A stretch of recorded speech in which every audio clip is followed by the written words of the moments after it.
informado e destaca um assunto de interesse do nosso povo. A Rádio Comunidade. Agora na Difusora 95. Um abraço para você que está acompanhando a Difusora 95, 12:03. Estamos chegando com mais um Rádio Comunidade nesta quarta-feira, meio de semana. E hoje nós vamos trazer um assunto muito importante sobre amamentação. Dicas e orientações aí para você que é mamãe. Tá? Então, vamos conversar com a doutora Virgínia, com a Virgínia Ferreira, patrocinense, consultora internacional de amamentação, IBCLC, e também fisioterapeuta.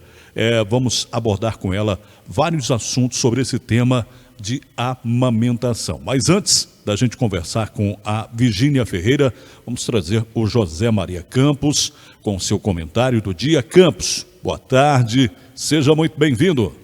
Um abraço, Nilton, um abraço aos nossos ouvintes. Olha, a estação do verão é sempre assim, chuva e sol, né, gente? Mas esse verão está sendo aí muito mais de chuva do que de sol.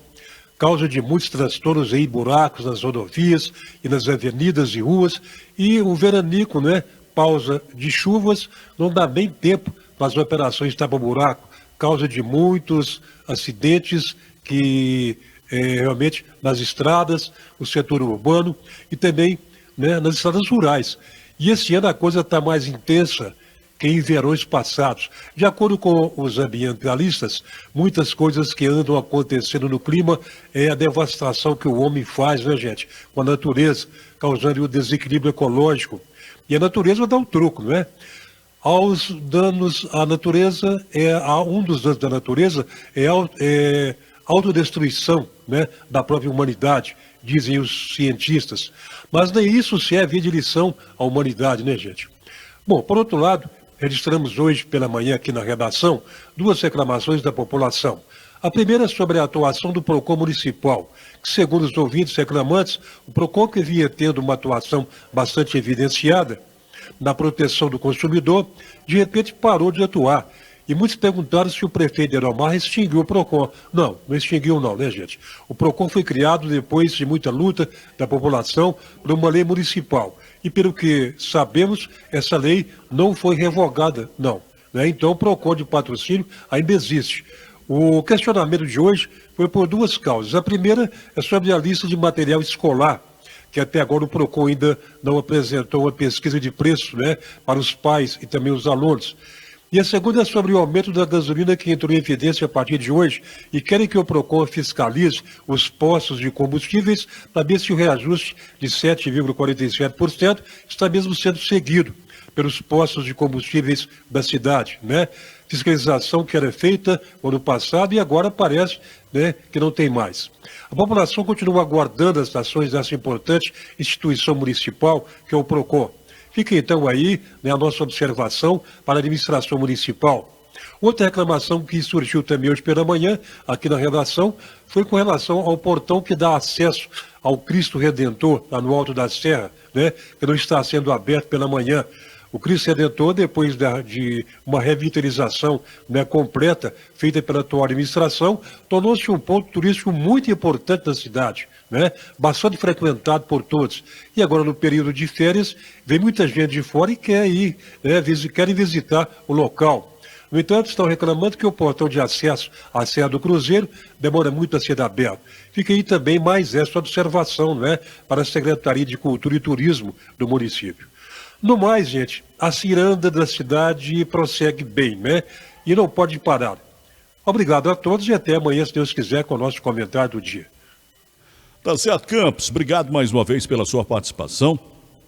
Como eu bem disse para você, que está aí ligado junto comigo na programação da Difusora 95, eu quero fazer uma breve introdução, antes de eu cumprimentar aqui a Virgínia, porque a amamentação, ela desperta várias dúvidas nas mulheres.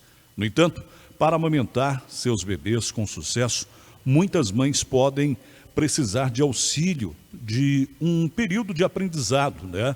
Conhecimento, a vontade e o desejo dos pais são fundamentais para o bom desempenho do aleitamento materno. Como eu bem disse, Nossa entrevistada de hoje é a Virgínia Ferreira. Ela é patrocinense, consultora internacional de amamentação e fisioterapeuta. Virgínia, boa tarde, seja muito bem-vinda. Boa tarde, Newton César. E assim, fisioterapeuta formada na Faculdade de Patrocínio, a melhor faculdade do país. Bom demais, viu? Virgínia, com relação à amamentação, a gente sabe que tem aí, né, muitas dúvidas das mamães, né? E eu gostaria de saber de você, a priori, sobre as vantagens do aleitamento materno aí para o bebê. As vantagens são enormes, né? O bebê, ele, quando nasce, ele passa por uma adaptação. Então, dentro do útero da mãe, durante a gravidez, ele recebia tudo. E tudo ali, né, sem fazer esforço. E o amamentar faz parte dessa adaptação ao meio exterior. É o melhor alimento, é o alimento padrão ouro, tá? Não tem nenhum outro alimento que substitua em todas as vantagens, né? Por exemplo, quando uma mãe amamenta o seu filho, além de alimento, ela está passando para ele anticorpos, tá? Ou seja, está vacinando esse bebê, protegendo ele contra a doença e está oferecendo todos os nutrientes que são necessários para o desenvolvimento saudável dessa criança. Fora o vínculo, hoje nós já temos pesquisas, Newton César, que fala da importância, dos benefícios desse aleitamento na prevenção do câncer infantil, na prevenção da obesidade infantil e adulta, de doenças como diabetes, de doenças cardiovasculares, de alergias. Então, é o alimento padrão ouro, fora a questão emocional, porque o leite materno, o peito da mãe, além de fornecer alimento físico, matar a fome dos bebês, também supre as necessidades emocionais desse bebê, o colo, o aconchego, o vínculo com essa mãe. Agora, é importante ressaltar até esse aconchego, esse colo, né? Posições para amamentar. É algo que também é importante. Muito, muito importante. Primeiro, né, tem uma posição universalmente recomendada? Não. A melhor posição é aquela em que há um encaixe perfeito entre a mãe e o bebê, e que a mãe se sinta confortável e o bebê também. Uma coisa que tem que reparar, em qualquer posição, esse bebê tem que estar alinhadinho, porque o bebê ele precisa estar alinhado para focar na pega, sabe? Se ele tiver, vou dar um exemplo aqui, que acontece muito. Ontem mesmo eu estava fazendo um atendimento. Se o bebê, né, para pegar o peito da mãe, ele tem que rodar o pescoço. Nem a gente, se a gente for tomar água, a gente toma aqui, ó, alinhado. Se a gente for tomar para o lado, é desconfortável. Então, as posições de amamentar buscam sempre isso, né? O conforto do bebê para ele executar uma pega e transferir o leite do peito para a mãe e a tranquilidade, o conforto dessa mãe para que ela não iniba a ejeção, ou seja, a saída de leite do peito, porque o desconforto, infelizmente, pode fazer... Aí em Patrocínio, eu comecei trabalhando aí, sabe, Newton? Lá em 97, na Prefeitura Municipal de Patrocínio, na época o Dr. Lucas era secretário de Saúde, e nós tínhamos aí, foi o melhor grupo que eu trabalhei até hoje na minha vida, que era um grupo multidisciplinar. Nós tínhamos todos os profissionais desse grupo, psicólogo, fisioterapeuta, era o grupo doce de leite. Então eu falo assim, a minha história de amamentação começou aí, né? Começou aí lá no posto, era ali na José Maria de Alquimim, na esquina, era lá todas policlínica. Policlínica. Isso. Então comecei aí, fiquei aí de 97 a 99 quando eu fui para Caratinga e depois vim para Belo Horizonte, Newton. Então assim, tudo começou aí. E assim, essa questão, né, tanto do posicionamento e o que eu ia falar, a questão que uma coisa que a gente falava muito aí em Patrocínio, eu levo isso até hoje na minha fala, que quando a mãe tá nervosa, né, ela esconde o leite, né? Então assim, a mãe tá escondendo o leite, né? E tem até uma frase que a gente fala, né, que vaca braba não dá leite, né? Eu também sou neta, né, de Geraldo Bertoldo, muitas pessoas devem conhecer aí, sim, né? Então, eu ouvi essa frase. Então, é muito importante a mãe estar confortável. tá? Não estou comparando, tá, gente? São mamíferos do mesmo jeito, mas a importância dessa mãe estar relaxada para que o leite flua. Agora, há uns casos, até mesmo, Virgínia, com relação à amamentação, principalmente no início, né? Quando ali causa ferimentos, né? No bico do peito. A mãe ela pode continuar amamentando o seu filho normalmente, mesmo com esse sangramento das feridas? Ótima pergunta, Newton. E uma coisa que eu acho muito importante é que virou-se um mito mesmo, né? Amamentar dói, amamentar machuca o peito. Gente, não. Amamentar não dói e não machuca o peito. Pode acontecer, como o Newton falou, tá? Pode acontecer. Mas se acontecer, tem alguma coisa errada acontecendo aí. É importante procurar um profissional, acredito que a Patrocínio ainda tenha, né, no serviço público, pessoas que olhem. Eu atendo também, Newton, online, hoje, inclusive, eu atendo todo mundo. Nessa semana estou acompanhando uma brasileira que está lá no Vietnã e outra nos Estados Unidos. Então, assim, é possível, existem pessoas que atendem online também, tá, gente? Mas vamos lá. O ideal é que não machuque. Se estiver machucando, tem alguma coisa acontecendo. Tá? Virgínia, mas a pega está corretinha e mesmo assim está acontecendo. É importante, gente, avaliar não só a pega, mas a boca da criança em forma e função. Hoje uma coisa que está sendo muito estudada são os frênulos linguais. Então tem criança, né? Tem criança que está fazendo a pega bonitinho e mesmo assim a mulher está sentindo dor. Isso, quando eu comecei a trabalhar lá em 97, não se falava, porque os estudos relacionando freno lingual curto, que é a língua presa, gente, tá? Relacionando freio lingual curto e amamentação, começaram em 90. E até isso, no exterior, e até isso chegar para a gente demora um tempo, né? Hoje chega mais rápido por causa da internet e tal, mas naquela época não chegava. Os artigos chegavam, né, com mais dificuldade, a gente tinha que traduzir. Hoje é muito mais simples, né, gente? A informação, a ciência chega. Então, a gente não quer, né, gente, que machuque, mas se machucar, procurar ajuda. E, por exemplo, hoje nós temos um recurso fantástico que auxilia na cicatrização, acelerar essa cicatrização e também tirar a dor da mãe, que é a laser terapia. Tá? Eu trabalho com isso e, assim, divulgo, né, para que outros profissionais, ministro curso, para que outros profissionais apliquem a técnica de forma correta para ajudar essas mulheres. Tá? Então, é possível, sim. Eu tenho até um caso no meu site, que é um depoimento de uma mãe, Newton César. Fica aí o convite, pessoal, depois lá ver esse depoimento, claro. Que ela teve uma erosão nos 2 mamilos. Tá? É uma mãe de Brasília, ela teve erosão nos 2 mamilos. E a gente conseguiu colocar essa criança para mamar sem machucar mais e ela sem sentir dor, porque existe na boca da criança uma zona de conforto, uma zona que não machuque a mãe, por isso a importância da técnica correta. Agora, com relação até esse assunto, no caso da amamentação, né, o formato do bico do peito, ele pode interferir com relação a isso também? Não. Não, é muito mais importante, então assim, ótima pergunta, viu, Newton César, porque eu vejo que essa ainda é uma dúvida recorrente Sim. das mães. Infelizmente, muito bom você me dar essa oportunidade de falar aqui, infelizmente a nossa sociedade, a nossa cultura, ela tende a colocar defeitos no corpo da mãe. Ah, mas você não vai amamentar porque você fez uma redução mamária, culpabilizando essa mulher mesmo. Você não vai amamentar porque você tem um bico plano. Então, gente, é possível.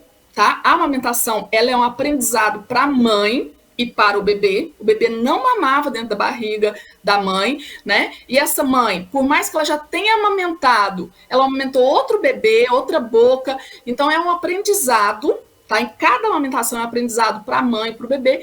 E é possível, sim, ela não precisa ter bico para amamentar. O que o bebê vai pegar é o peito, tá? Então, existem técnicas para facilitar. Pode ser, Newton, mais difícil não, mais desafiador para essa mulher que não tem o bico, tá?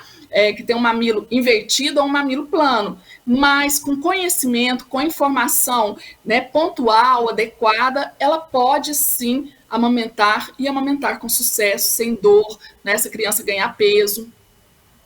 Agora, com relação até à criança, Virgínia, como saber que o bebê está saciado ali durante a amamentação? Isso é interessante. E eu falo, eu fui mãe muito cedo, minha filha é patrocinense também, Então, para vocês terem uma ideia, né? Ela nasceu em 97 e eu saí de patrocínio em 99, que eu fui ministrar aula numa faculdade em Caratinga. E a minha avó, na época, eu não tinha tanto conhecimento. E a minha avó, ela falava assim, pega o bracinho da criança e levanta, se cair, se ela tiver molinha, essa criança está saciada. Mais tarde, eu aprofundando no aleitamento, não é que a minha avó tinha razão? Uma das coisas é justamente isso. O bebê, ele vem mais esperto, mais agitado quando ele está com fome, e à medida que ele vai mamando, ele tende a ficar mais sonolento, ele tende a ficar... A gente não quer um bebê que durma durante a amamentação o tempo todo, é diferente, gente. À medida que ele...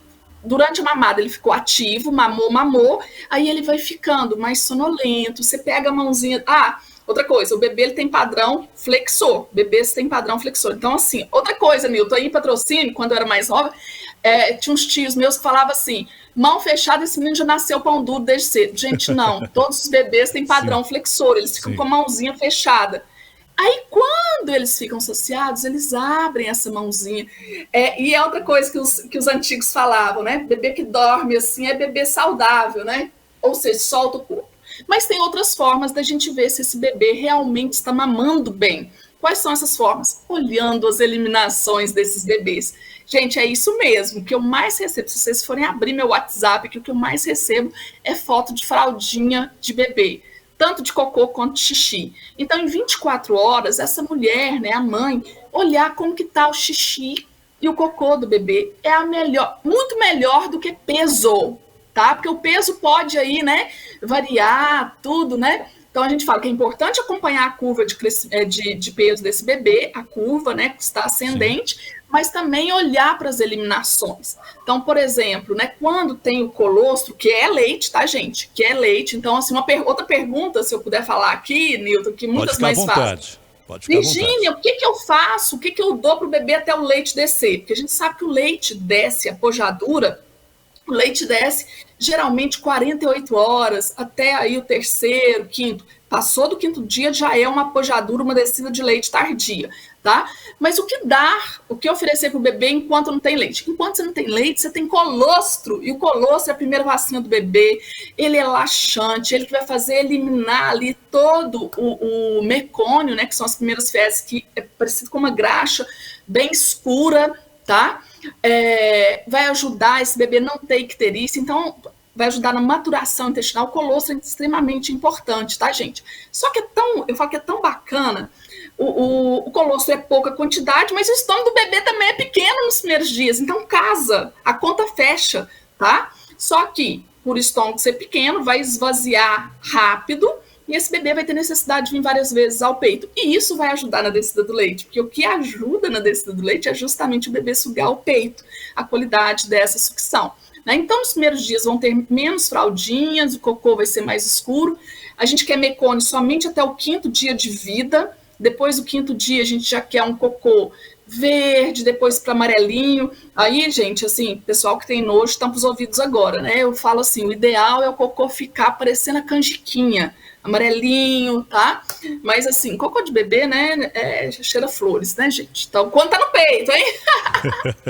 Agora, Virgínia, com relação a uma mística que tem com relação à chupeta, a chupeta, ela atrapalha na amamentação? Eu vou dar a minha opinião aqui, enquanto consultora, mas eu quero deixar claro, tá, gente, que não há julgamentos. Se você oferece, né, chupeta, falo que é importante, e eu quero parabenizar muito o Nilton César por esse programa, é importante a gente levar informação de qualidade para as pessoas poderem fazer escolhas informadas, escolhas conscientes. Sim, a chupeta, os bicos artificiais de uma forma geral, a chupeta, a mamadeira, o bico de silicone, eles podem sim atrapalhar a amamentação. Eu falo que assim, a fórmula, quando bem indicada por um pediatra, quem indica fórmula é pediatra, tá? Ela salva a amamentação. Só que o fato de oferecer na mamadeira ou a chupeta pode atrapalhar. Por quê, Virgínia? Qual que é a explicação? Os movimentos, os músculos utilizados na chupeta são muito diferentes e são mais fáceis para a criança. Então a criança, ela, na chupeta, ela simplesmente, ou na mamadeira, ela simplesmente abre e fecha a boca, abre e fecha. Já no peito da mãe, ela precisa fazer um movimento mais elaborado, que é abrir, vem para frente, fecha e vem para trás. Então é assim, é bem harmônico, tá, gente? Abre, vem para frente, fecha, vem para trás. Abre, vem para frente, fecha, vem para trás. Aí o que acontece? A criança ainda, né, o cognitivo, tudo ainda está muito imaturo. Quando ele vier para o peito da mãe, ele não vai saber fazer o movimento.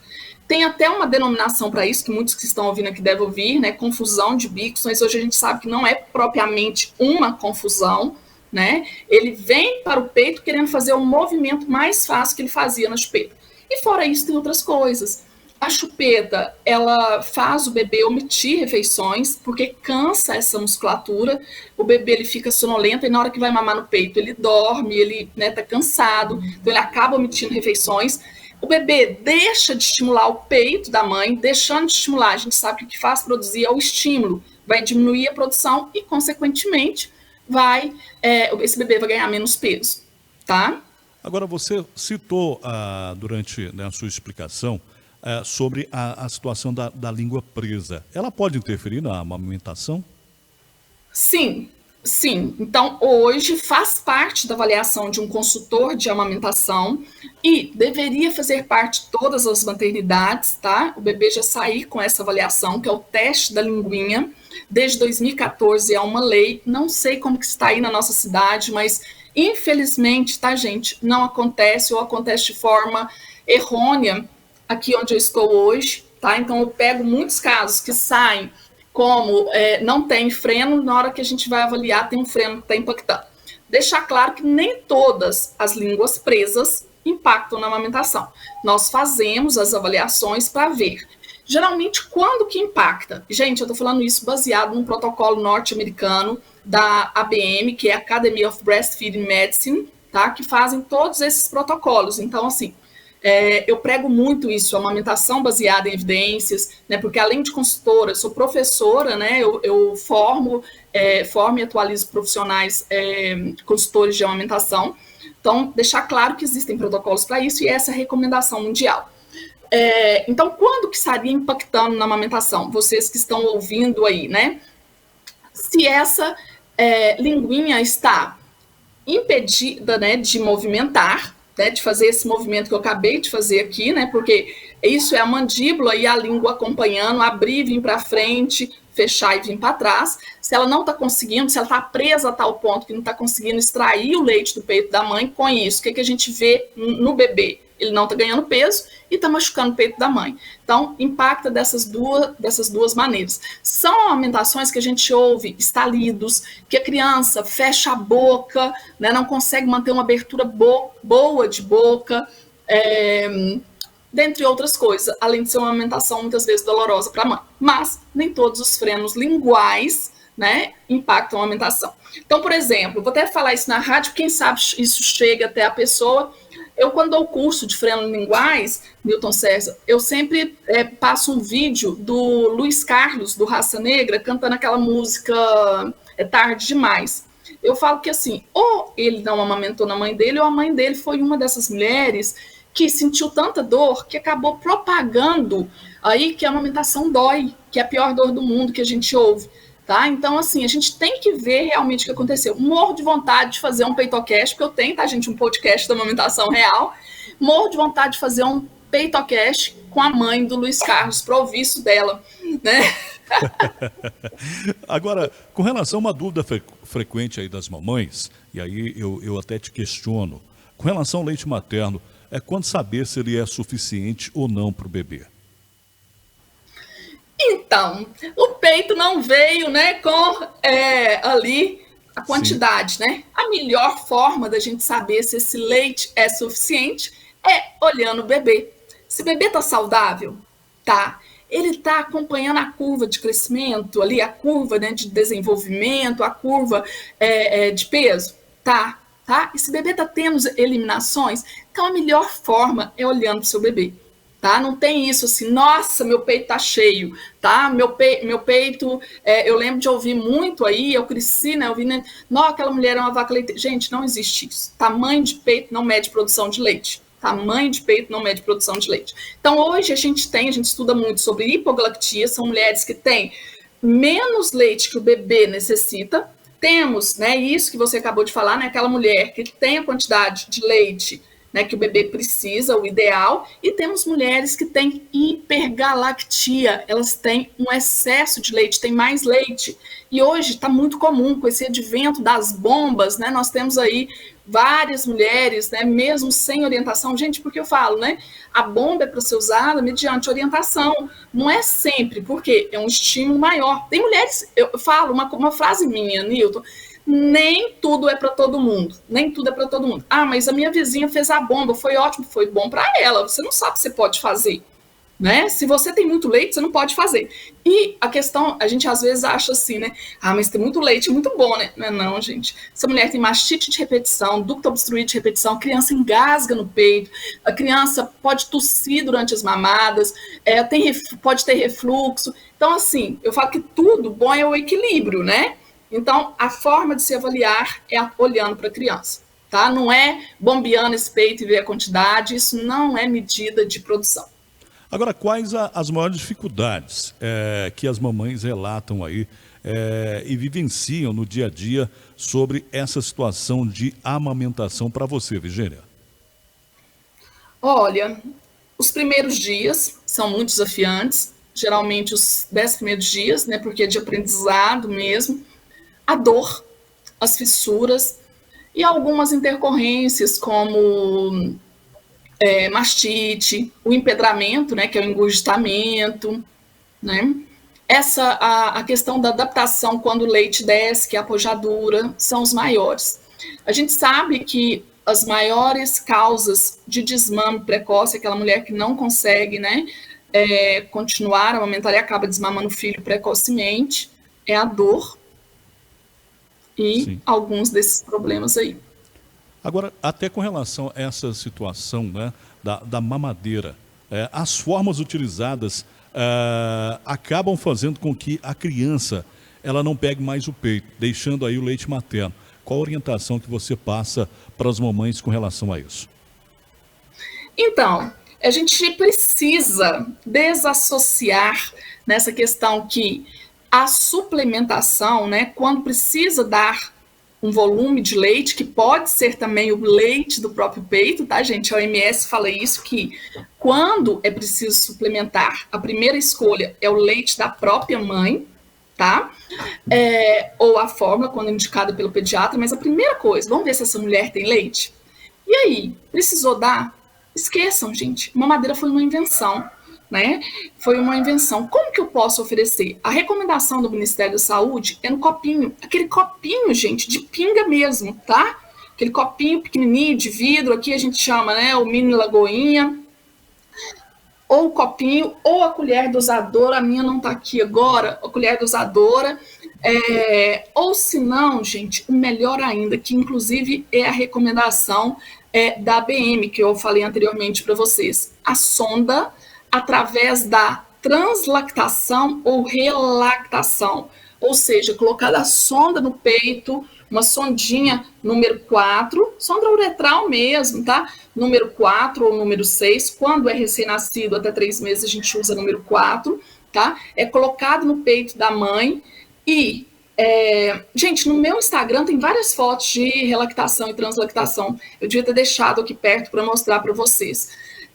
Mas essa sondinha, né? A criança vai imaginar que o leite está saindo do peito da mãe, tá? E com isso ela mama o peito, estimulando o peito e recebe ao mesmo tempo esse suplemento, seja o leite ordenhado da mãe ou a fórmula. Então, hoje, né, no mundo é a mais indicada.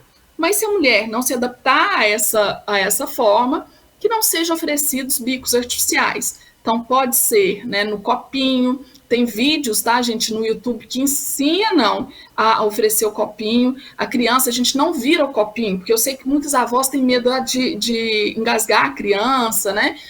Não, gente, a criança, ela faz estilo um gatinho, ela sorve, ela busca com a linguinha, ou a colher dosadora. Então, a indicação, a recomendação é que não sejam oferecidos bicos artificiais.